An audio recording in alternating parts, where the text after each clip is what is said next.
तीनों अहम सीटों पर बीजेपी का यहाँ पर देखिए खबर सामने आ रही है कि कब्जा काशी, मथुरा और अयोध्या में बीजेपी आगे चल रही है। ये वो अहम सीट है जिसके बारे में आपको जानकारी दे दें कि अयोध्या, काशी और मथुरा में बीजेपी आगे, जहां पर हिंदुत्व का परचम बुलंद किया गया था। तीनों अहम सीटों पर इस वक्त बीजेपी आगे चल रही है। मथुरा में श्रीकांत शर्मा को लेकर के मामला इस बार बड़ा टाइट लग रहा था। प्रिया, मुझे वो डायलॉग फिर से याद आ रहा है, अयोध्या हो चुका है, अब काशी हो चुका, बाकी मथुरा की है। और देखिए विवाद भी हुआ उसको लेकर कि आखिर इस तरह के बयान क्यों दे रहे हैं, लेकिन अब फिलहाल जिस तरीके से बीजेपी अब समझ में आ रहा है प्रीति वो बयान क्यों दिए गए थे। और देखिए अब बीजेपी आगे चल रही है। जनता बता रही है कि उन्हें समझ आया था या नहीं और उन्होंने किस तरीके से वोट किया है। बिल्कुल, देखिए बयानबाजी को लेकर खूब वार पलटवार भी हुए थे, खूब राजनीति इस बयान को लेकर हुई थी। जो विपक्षी दल उन्होंने तमाम सवाल उठाए थे, क्योंकि देखिए जिस तरीके से काशी में काशी विश्वनाथ कॉरिडोर बना, अयोध्या में भव्य श्री राम मंदिर का निर्माण हो रहा है, तो ये उम्मीदें बढ़ जाती। और मथुरा में चूंकि देखिए सच्चाई है, श्रीकांत शर्मा से लोग जो थे थोड़े बहुत नाराज थे और हमने देखा भी है कैसे विरोध हुआ था। इसके बावजूद भी अगर यहाँ से श्रीकांत शर्मा अपनी जीत दर्ज करा लेते हैं। और देखिए लखीमपुर खीरी की 8 सीटों में से 6 पर बीजेपी आगे, बहुत इंपॉर्टेंट लखीमपुर खीरी है। सपा सिर्फ 2 सीटों पर आगे चली। लखीमपुर खीरी कोई नहीं भूल सकता। लखीमपुर खीरी में बीजेपी का गढ़ उसे कहा जाता है और इस बार वाकई लग रहा था, विपक्ष तो सोच लिया था कि लखीमपुर खीरी से हटा देना है बीजेपी को, लेकिन देखिए अब हमें भी लग रहा था कि कहीं ना कहीं किसानों का गुस्सा, माहौल बना देने से कुछ नहीं होता है। जो हकीकत है वहाँ की जनता जानती है। आप माहौल बना सकते हैं, कई बार यही चीज कहते हैं कि साइलेंट वोटर्स यही तो होते हैं। आप उस माहौल का हिस्सा भी हैं, लेकिन आप बखूबी जानते हैं कि क्या सच है और क्या गलत है। और फिर वही चीज हमें इलेक्शन में देखने को मिलता है। और इसको बीजेपी अपने जीत के तौर पर बताएगी कि देखिए लखीमपुर खीरी को लेकर माहौल बनाया, आरोप लगाया, लेकिन देखिए क्या वहाँ पर हो रहा है। हमने जो जनता से कहा और क्या जनता ने समझा, कहीं ना कहीं वोटों में वो तब्दील हुआ है। बिल्कुल, कुछ ऐसे जिले थे जहां पे बीजेपी को घेरने की पूरी कोशिश की गई। लखीमपुर खीरी की 8 सीटों में से 6 सीटों पर बीजेपी आ गया। अब देखिए 8 में से 6 सीट अगर बीजेपी लेकर के जाती है तो सबसे शर्मनाक तो ये कांग्रेस के लिए होता है। सबसे शर्मनाक ये कांग्रेस के लिए, क्योंकि कांग्रेस प्रियंका गांधी भागी थी वहां पर, रातों रात पहुंची थी, वहां पर बैठ गई थी और ऐसे में से बैठ गई थी, डटी हुई थी, निकलने को तैयार नहीं थी। बकायदा वीडियोस वहां से जारी हो रहे थे और ऐसे में कांग्रेस इस पूरे मामले पर लीड लेती उस वक्त नजर आई थी, लेकिन इस अब जहां लीड बीजेपी ले रही है, 2 सीटों पर आगे चल रही है। यहाँ पर देखिए जो खबरें सामने आ रही है, लखीमपुर खीरी की 8 सीटों पर 6 सीट बीजेपी यहाँ पर काबिज है और सपा सिर्फ 2 सीटों पर आगे यहाँ पर चल रही है। कांग्रेस यहाँ कहीं जो सीटें हम दिखा रहे हैं जहाँ पर बीजेपी आगे चल रही है, चाहे हम लखीमपुर खीरी की बात करें, कहीं ना कहीं ये लग रहा था कि यहाँ पर बीजेपी पीछे होगी, ऐसा कहा जाता। लेकिन देखिए गोरखपुर की चिल्लूपाड़ सीट से बीजेपी आगे, ये अपडेट मिल रहा है। बीजेपी उम्मीदवार यहाँ पर आगे चल रहे हैं। पल पल की अपडेट आपको बता रहे हैं। चिल्लूपाड़ सीट ये है जहाँ से बीजेपी कैंडिडेट आगे हैं। तो बिल्कुल यहाँ से राजेश त्रिपाठी हैं बीजेपी कैंडिडेट और वो फिलहाल आगे चल रहे हैं। और इसी के साथ देखिए 286 सीटों पर बीजेपी आगे चल रही है। 286 सीटें जिस पर, और वही देखिए एसपी ने चलो 101 सीटें 100 का आंकड़ा पार यहाँ पर कर लिया है। 4 सीट पर अभी फिलहाल बीएसपी बनी हुई है और 286 सीटों पर देखिए आंकड़ा लगातार बीजेपी का बढ़ रहा है। 300 के बेहद करीब पहुंच चुकी है बीजेपी, यानी जो दावे वो कर रही थी आज उन दावों पर उतरती हुई, खरी उतरती हुई यहाँ पर नजर आ रही है। आंकड़ा रुझान हम लगातार आप तक पहुंचा रहे हैं। 3 सीटों पर कांग्रेस का ये आंकड़ा कम ज्यादा हो रहा है, लेकिन 10 का आंकड़ा भी पार नहीं कर पा रही है प्रिया। बिल्कुल कांग्रेस नहीं कर पाएगी, लेकिन देखिए समाजवादी पार्टी अब 101 पे रुझानों में सामने आ गई है। समाजवादी पार्टी मेरे ख्याल से अभी देखिए, क्योंकि हमें थोड़ा इंतजार करना होगा, अभी 10:30 के आसपास का वक्त होने वाला है। समाजवादी पार्टी की अगर हम बात करें तो बहुत ज्यादा ये अभी 115 का आंकड़ा जो है वो पार कर सकती है। कांग्रेस 3 सीट पर आगे चल रही है और अन्य 4 सीट पर आगे चल रही है। ये अपडेट भी सामने आ रहा है, लेकिन कांग्रेस देखिए शुरू से ही अभी तक जितने भी रुझान अभी सामने आ रहे हैं, सिर्फ कांग्रेस की अगर हम बात कर ले तो 3 से 4 सीट यही रुझानों में देखने को मिल रहा है। बड़ी शर्मनाक हार है और ये बड़ी शर्मनाक हार 101 सीटों पर अभी इस वक्त समाजवादी पार्टी जो रुझान सामने आ रहा है वो आगे हमें दिख रहा है, लेकिन कांग्रेस के लिए वाकई मंथन करने वाली। चलिए एक बड़ी खबर सरदना सीट से, संगीत सोम यहाँ आगे चल रहे हैं। सरदना सीट से बहुत विवादों में भी रहे हैं। 7,000 वोटों से आगे फिलहाल संगीत सोम चल रहे हैं और सरदना सीट से है, तो ऐसे में देखना होगा।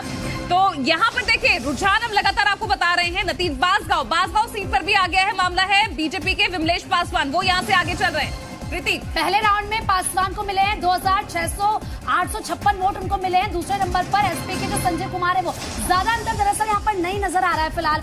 कहीं ना कहीं ये लग रहा है कि कोई आगे कोई पीछे हो सकता है, क्योंकि अगर वोट्स का अंतर ज्यादा नहीं होता है तो सिचुएशन बदल जाती है, पलट जाती है। पिछली बार भी ऐसा ही हुआ था, बहुत ज्यादा जो वोट का मार्जिन था वो नहीं था, कोई 2000, 2500, 3000 इस तरीके से और फिर से रिकाउंटिंग की भी कभी-कभी सिचुएशन जाती है। तो यही सिचुएशन इस बार बस ना हो।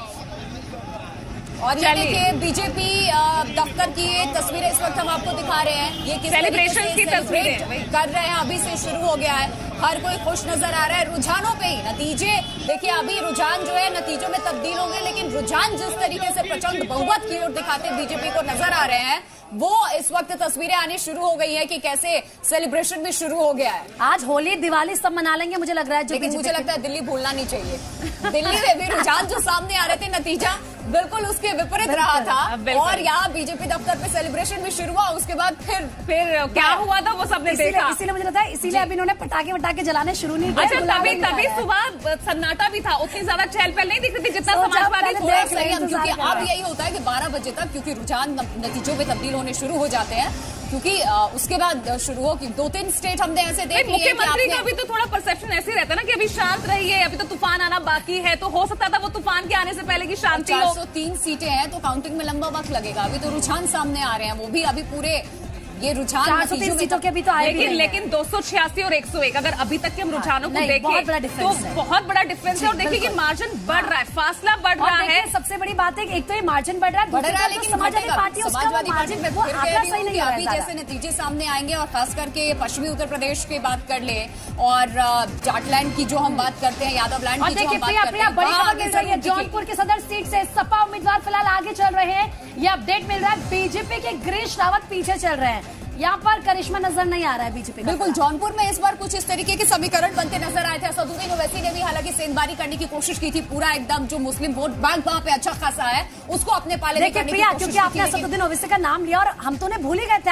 आज उनका कुछ नजर नहीं आ रहा है। खेला कर गए वो अपना, प्रीति वो अपना खेला कर गए, और शायद मुझे लग रहा है उसी का चमत्कार यहाँ पर दिख रहा है। अपडेट लगा दी, नहीं आ रहे। सदर सीट से सपा उम्मीदवार आगे चल रहे हैं इस वक्त, ये बड़ी खबर इस वक्त सामने आ रही है। बीजेपी के गिरीश यादव पीछे यहाँ से चल रहे हैं, जहां करीब 1400 मतों से पीछे चल रहे हैं गिरीश चंद्र यादव, लेकिन 1400 मत अभी ज्यादा सीटों पर आगे।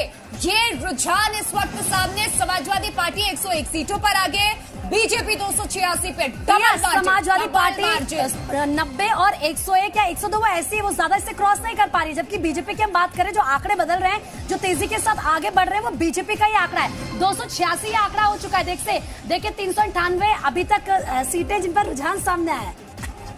तो देखिए लगातार हम आपको दिखा रहे हैं रुझान किस तरह से पल पल में बदल रहे हैं। फिलहाल जो रुझान है 286 पर आप देख रहे हैं, बीजेपी लगातार आगे बढ़ रही है, कांग्रेस 3 सीटों पर आगे है। तो वहीं अगर हम समाजवादी पार्टी की बात करते हैं तो 101 सीटों पर वो आगे चल रही है, और अन्य 4 सीटों उनकी अगर हम बात करते हैं तो ज्यादातर मंत्री अपनी सीटों से वो आगे चल ही रहे हैं। ये रुझान हम लगातार आपको बता रहे हैं, लेकिन देखिए पल पल वे यहाँ पर आंकड़ा बदल रहा है, और वाकई में सभी की दिलचस्पी आखिर इसी पर है, क्योंकि मेन जो वीवीआईपी सीट्स थी यहाँ पर प्रिया, उसको देखकर यहाँ पर ज्यादा जानना होगा कि योगी आदित्यनाथ, हालांकि टक्कर उन्हें कोई नहीं दे सकता, लेकिन वो मार्जिन कितना बड़ा रहेगा। 10,634 वोटों से पीछे चले, टेंशन दारोमदार दिया था इन पर। प्रदेश अध्यक्ष भी हैं कांग्रेस का दारोमदार था इन पे, और बड़ी शर्मनाक तस्वीर सामने आ रही है। 10,000 कुछ वोटों से 10,634 वोट से पीछे ये तो प्रदेश अध्यक्ष के हाल है। देखिए बहुत बड़ी हार ये होगी। बात ये है फासला बहुत बड़ा है, 10,000 कैसे पार करेंगे, कम कर पाएंगे ऐसे प्रिया? लग तो नहीं रहा है, जमानत ना जब्त हो जाएगी, लग नहीं रहा है, बहुत मुश्किल लग रही है कांग्रेस के लिए। अब कहीं ना कहीं इस पर भी मंथन करने की जरूरत कांग्रेस को पड़ने वाली है कि भाई आपके प्रदेश अध्यक्ष की क्या छवि है, लोग उन्हें कितना पसंद करते हैं। 4थे नंबर पे हैं अजय कुमार लल्लू, देख लीजिए ये। लेकिन प्रिया यहाँ पर प्रियंका गांधी ही थी ना, जिनसे थोड़ी बहुत उम्मीद थी कि शायद अब ये यूपी में कांग्रेस को थोड़ा सवार दे, लेकिन क्या हुआ, उनके सानिध्य में भी कांग्रेस और उड़क जाती मैदान में सीएम कैंडिडेट या फिर विधानसभा चुनाव लड़ लेती तो शायद कुछ हो जाता, पर वो आई भी नहीं सामने। नहीं, देखिए क्योंकि इस बार जो माहौल था वो प्रियंका गांधी ने भी बाकायदा भाप लिया था, और खास करके अगर हम बात करें, क्योंकि समाजवादी पार्टी यहाँ इसलिए क्योंकि वो टफ फाइट देती हुई नजर आ रही थी। कांग्रेस जो धराशायी है, जो अपना कुनबा बचा नहीं पा रही है, एक के बाद एक जहाँ पे उनकी सरकार है वो भी जाते दिख रही है, यहाँ तो ये सत्ता से सालों से नहीं है। पंजाब कांग्रेस के हाथ से खिसक रहा है, और इसके अलावा अगर हम उत्तराखंड की बात कर ले, उत्तराखंड में कांग्रेस आस लगाई बैठी थी, लेकिन वहां भी जो अभी इस वक्त तस्वीरें सामने आ रही है, बीजेपी बहुत